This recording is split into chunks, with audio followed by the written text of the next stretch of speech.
নমঃ শিবায়। আগামী ৩রা আগস্ট সোমবার পড়েছে শ্রাবণ মাসের তৃতীয় সোমবার এবং এই সোমবার দিন বিশেষ একটি উপকরণের কথা বলবো। এটি আপনারা ভক্তি সহকারে যদি শিবলিঙ্গে নিবেদন করতে পারেন তাহলে আপনাদের মনস্কামনা অবশ্যই কিন্তু শিবজির অনুগ্রহে প্রভুর কৃপায় পূর্ণ হবেই হবে। এবং এই বস্তুটি শিবলিঙ্গে অর্পণ করা মানে বুঝবেন রোগ জ্বালা ব্যাধি থেকে যেমন মুক্তি পাবেন, তেমনি শতজনমের পাপ থেকেও রেহাই পাবেন। তাহলে জিনিসটি কি সেটি জানার আগে আমি প্রত্যেকের কাছে অনুরোধ করব, যারা হস্তবিচার প্রিমিয়াম কুষ্টি পেতে চাইছেন, বাস্তুবিচার করাতে চাইছেন, তারা কিন্তু হোয়াটসঅ্যাপ নাম্বারে যোগাযোগ করবেন এবং প্রোগ্রামটি ভালো লাগলে লাইক কমেন্ট শেয়ার করে দিবেন, চ্যানেল সাবস্ক্রাইব করে রাখবেন, কমেন্টে একটি বার হলেও ওম নমঃ শিবায় লিখে জানাবেন। দেখুন, তৃতীয় সোমবার শিবলিঙ্গের কিভাবে অভিষেক করবেন, কিভাবে মহাদেবের পুজো করবেন সেই বিষয়ে আমি ইতিমধ্যেই চ্যানেলে ভিডিও রয়েছে, পারলে সেই ভিডিওটি দেখবেন, আপনাদের খুব কাজে লাগবে।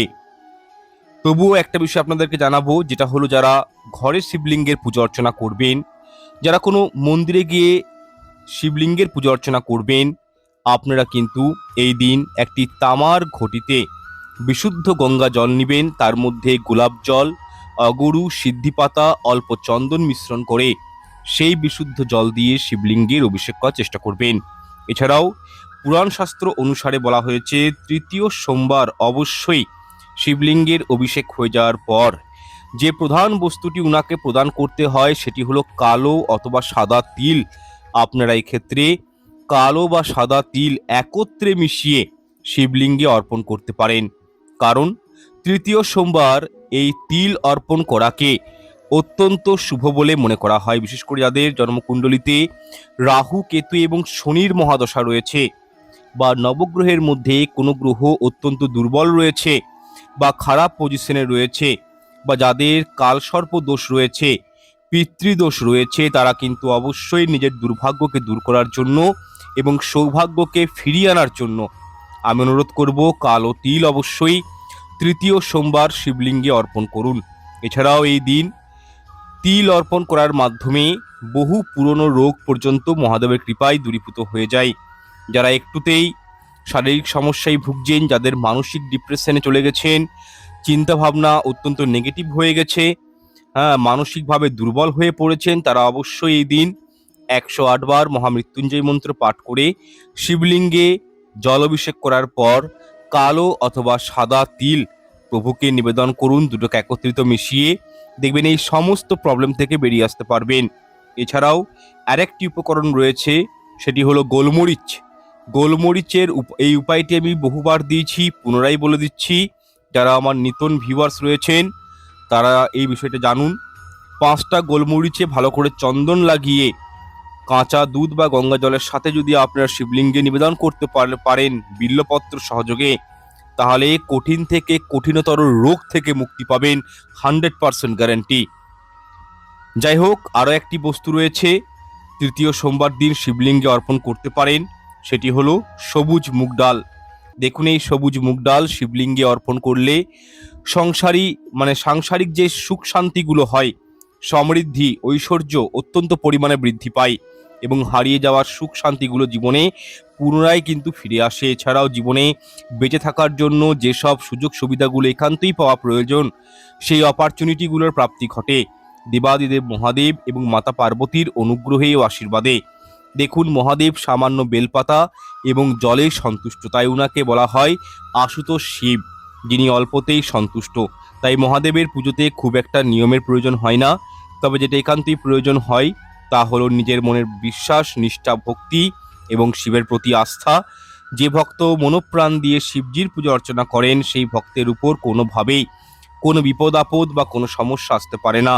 সুতরাং এই 3টে বিষয় সবসময় মাথায় রাখবেন, যে শিব পুজোর ক্ষেত্রে শিবের প্রতি আস্থা, ভক্তি, নিষ্ঠা এবং বিশ্বাসটা একান্তই রাখা উচিত। আচ্ছা, এখানে আরেকটি বিষয় বলে রাখি। দেখুন, বেল মূল, ঠিক আছে, বেল গাছে কিন্তু স্বয়ং দেবেশ্বর মহাদেব বাস করেন এবং বেল গাছের যে পাতা, ওই যে ত্রিপত্রের মধ্যে স্বয়ং ব্রহ্ম, বিষ্ণু এবং শিবজির বিরাজ। বেলগাছের দেখবেন বহু জায়গায় পুজো হয়। তো এই ক্ষেত্রে যারা বেল মূল ধারণ করতে চাইছেন তাদের জন্য খুব অবসর একটি ভালো দিন। এই দিনটিকে হাতছাড়া করবেন না। শ্রাবণের তৃতীয় সোমবার পড়েছে 3রা আগস্ট। তো এই দিন আপনারা শুদ্ধাচার হয়ে স্নান করে বেল গাছের মূল সংগ্রহ করবেন 1 ইঞ্চি সাইজের, এবং সেটি লাল সুতোতে বেঁধে যদি পারেন শিবজিকে শিবজির পুজো অর্চনা করে, শিবলিঙ্গের পুজো অর্চনা করে, জলাভিষেক করে শিবলিঙ্গকে স্পর্শ করিয়ে পুরুষেরা ডান হাতের বাহুতে এবং মহিলারা বাম হাতের বাহু ধারণ করুন। এর ফলে দেখবেন সারাটা বছর শিবজির প্রোটেকশন কিন্তু পাবেন। বেলগাছ প্রত্যেকেই বেলগাছের মূল প্রত্যেকেই ধারণ করতে পারেন, এবং এই গাছের মূল ধারণ করার 6 মাস পর যখন গাছটি শুকিয়ে যাবে, শিকড়টি শুকিয়ে যাবে, তখন কি করবেন, শুক্লপক্ষের দিন ধরবেন সোমবার দিন, এবং পুনরায় এই বেল মূল ধারণ করে নেবেন হাতে। দেখুন, বেল গাছের মূল ধারণ করলে জীবনটা কিন্তু আধ্যাত্মিক জগতের সঙ্গে যুক্ত হয়ে যায়, সাংসারিক জীবনে সুখ শান্তি থাকে, এবং কি দেবদেবীদের কৃপাদৃষ্টি পাওয়া যায়। সুতরাং এই বিষয়টি মাথায় রাখবেন। এছাড়াও এই তৃতীয় সোমবার খুব ভাইটাল একটি সোমবার। এই দিন যদি আপনারা পারেন অবশ্যই কিন্তু পঞ্চামৃত দিয়ে শিবজির অভিষেক করবেন, এবং দেখবেন ধুতরা ফল হয়। ধুতরা ফল প্রভু শিবের অত্যন্ত পছন্দের, এবং অপরাজিতা ফুল যদি পারেন একত্রিত আপনারা শিবলিঙ্গে এই দিন নিবেদন করবেন, এবং যে কোনো একটি মনস্কামনা ব্যক্ত করবেন। এবং শিবজির পুজো হয়ে যাওয়ার পর যদি পারেন একটি ধুতরা ফুল সঙ্গে নিয়ে বাড়িতে চলে আসবেন, সেটিকে লাল কাপড়ে বেঁধে আপনার বাড়ির যেটা সদর দরজা রয়েছে সেখানে উপরে আপনারা টাঙিয়ে দিবেন। ব্যাস, এতটুকু কাজ আপনারা করুন, দেখবেন বাইরের থেকে নেগেটিভিটি আপনার গৃহে প্রবেশ করতে পারবে না, এবং কি আপনাদের ঘরের পরিবেশটাও ভালো থাকবে। এবং যাদের ঘরে একটুতেই তুকতাক হয়ে যায়, কালা জাদু হয়ে যায়, তারা কিন্তু এই উপায়টি করবেন, এর প্রভাব থেকে মুক্তি পাবেন। এছাড়াও শ্রাবণ মাসে আপনারা যদি পারেন ছোট্ট একটি বেল গাছ গৃহে লাগাতে পারেন, অবশ্যই এতেও ভালো ফল পাওয়া যায়। এবং আপনারা যারা ভাবছেন যে শিবলিঙ্গ বাড়িতে নিয়ে আসবেন, শিবজির পুজো করবেন, তাদের উদ্দেশ্যে বলে দেব, খুব বড় সাইজের শিবলিঙ্গ বাড়িতে রাখতে নেই। পাথরের শিবলিঙ্গ যেগুলো হয়, ঠিক আছে, বা যেগুলো দেখবেন ওই সাদা পাথর যেটা হয়, তো সেই সাদা পাথরের শিবলিঙ্গ কিন্তু রাখতে নেই ঘরে, উনার পুজোবিধি আলাদা। আপনারা ছোট সাইজের শিবলিঙ্গ, কালো পাথরের যেটা হয় সেটা শিবলিঙ্গ বাড়িতে রাখতে পারেন, শিবজির পুজো অর্চনা করতে পারেন। এই বিষয়টা কিন্তু মাথায় রাখবেন। যাই হোক, এই যে কয়েকটা উপায় বললাম এগুলো মাথায় রাখবেন এবং সেইভাবে কাজগুলো করার চেষ্টা করবেন। সোমবার দিনগুলোতে আমিষ আহার গ্রহণ করবেন না, সম্পূর্ণ নিরামিষ আহার গ্রহণ করবেন। যারা শিবলিঙ্গের উপর জল ঢালবেন, অভিষেক করবেন, তারা কিন্তু রবিবার দিন তাদেরকে কিন্তু নিরামিষ আহার গ্রহণ করতে হবে। সোমবার দিন ঘোর কর্ম করবেন না। শ্রাবণ মাসের সোমবার অতি পবিত্র একটি দিন। এই দিন কোনোভাবেই স্বামী স্ত্রীর মধ্যে সম্পর্ক বলুন, জুয়া খেলা, লটারি খেলা, নেশার দ্রব্য গ্রহণ করা, আমিষ আহার গ্রহণ করা, কোনো পশু পাখিকে আঘাত করা, এইগুলো করবেন না। বরং এই দিন গঙ্গা স্নান করবেন, দেখবেন আপনাদের বহু পাপ বিনষ্ট হয়ে যাবে, বহু অশান্তি ঘর থেকে দূরীভূত হবে, রোগ জ্বালা থেকে মুক্তি পাবেন। শ্রাবণ সোমবারে গঙ্গায় স্নান করা অতি পবিত্রের কাজ। এবং যাদের ঘরে অর্থনৈতিক সমস্যা রয়েছে তাদেরকে আমি একটা রেমেডি দিয়ে দিচ্ছি, অবশ্যই করবেন।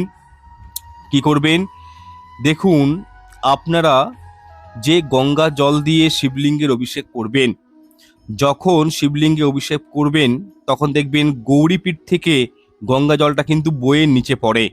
তো এই গৌরীপীঠের কাছে একটি তামার পাত্র রেখে দিবেন, এবং সেই গঙ্গা জলটি শিবলিঙ্গের মাথার উপর ঢেলে ওই জলটা কিন্তু আপনারা ওই পাত্রের মধ্যে অল্প করে নিয়ে নেবেন, এবং সেটি বাড়ির উত্তর পূর্ব কোণে আপনাদেরকে কিন্তু রেখে দিতে হবে। খোলা অবস্থায় রাখবেন, ঢাকা দিয়ে রাখবেন না। জিনিসটি কোনো মাটির পাত্রতে, তামার পাত্রতে বা পিতলের পাত্রতে রেখে দিবেন। এই ক্ষেত্রে লোহা বা স্টিল, ঠিক আছে, বা প্লাস্টিক এইগুলো ব্যবহার করবেন না।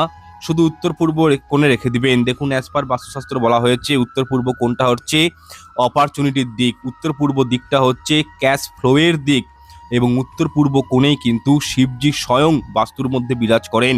সুতরাং যাদের ধরুন উত্তর পূর্ব কোণে রান্নাঘর রয়েছে, যাদের ধরুন উত্তর পূর্ব কোণে টয়লেট হয়ে গেছে, যাদের ধরুন উত্তর পূর্ব কোণে মাস্টার বেডরুম হয়ে গেছে, বা কোনো কারণে উত্তর পূর্ব কোণটা আপনাদের খণ্ডিত রয়েছে, তো এই ক্ষেত্রে আপনারা কিন্তু এই জল যদি সারা বছরের জন্য রেখে দিতে পারেন, গঙ্গা জল জানেন যে নষ্ট হয় না, গঙ্গা জল কিন্তু পিওর গঙ্গা জল হতে হবে, এবং সেই জল যদি আপনারা রেখে দিতে পারেন উত্তর পূর্ব কোণে, তারা দেখবেন ক্যাশ ফ্লো আপনাদের জীবনে বজায় থাকবে, জীবনে আয় উন্নতি আসবে, সুখ শান্তির মুখ দেখবেন, এবং কিছুটা হলেও 30% হলেও আপনাদের গৃহ থেকে কিন্তু বাস্তু দোষটা দূরীভূত হয়ে যাবে। যদিও উত্তর পূর্ব কোণে টয়লেট এবং রান্নাঘর থাকলে এর কোনো প্রতিকার নেই, তবে এর থেকে যে বাস্তু দোষটা তৈরি হয় তার কিন্তু অনেকটাই ডিসলভ হয়ে যাবে, অনেকটাই কমে যাবে দোষটা, যদি আপনারা এই উত্তর পূর্ব কোণে এই বিশেষ নিয়মে গঙ্গা জলটি রেখে দিতে পারেন। এবং অবশ্যই শ্রাবণ সোমবারে যারা রোগে ভুগছেন, যাদের একটুতেই ভয় হয়ে যায়, যাদের মন খুব ভীতু, তো সেই ক্ষেত্রে আপনারা মহামৃত্যুঞ্জয় মন্ত্র পাঠ করবেন। যাদের শনিবার জন্ম, যাদের মঙ্গলবার জন্ম, যাদের সোমবার জন্ম, তারা তো অবশ্যই, যাদের উপর শনির সাড়ে চলছে, শনির ঢাইয়া চলছে, রাহু কেতুর দশা অন্তর্দশা চলছে, তারা কিন্তু অবশ্যই এই শ্রাবণ সোমবারগুলোকে হাতছাড়া করবেন না। আপনারা একটাই কাজ করবেন, যেটা হচ্ছে কি ওই মহামৃত্যুঞ্জয় মন্ত্র 108 বার পাঠ করবেন। তথা যাদের কালসর্প যোগ রয়েছে তারা যদি পারেন শ্রাবণের যে কোনো একটি সোমবারে আপনারা দেখবেন জোড়া নাগ, রূপোর নাগ কিনতে পাওয়া যায়, সেটি কোনো শিব মন্দিরে দিয়ে চলে আসবেন। এর ফলে দেখবেন কালসর্প দোষ থেকে অনেকাংশেই আপনারা কিন্তু রেহাই পেয়ে গেছেন। দেখবেন নাগ শিবজির গলায় থাকে, তো সুতরাং অবশ্যই কিন্তু এই রূপোর নাগ যদি আপনারা শিবজিকে নিবেদন করতে পারেন শ্রাবণ সোমবারে, তাহলে কিন্তু কালসর্পদোষের প্রভাবটা অনেকাংশেই কেটে যায়। যাই হোক, প্রোগ্রামটি দীর্ঘায়িত আর করছি না, এখানে সমাপ্ত করছি। দেখা হচ্ছে পর অনুষ্ঠানে। ঈশ্বর আপনাদের মঙ্গল করুক। নমস্কার, ধন্যবাদ। ওম নমঃ শিবায়।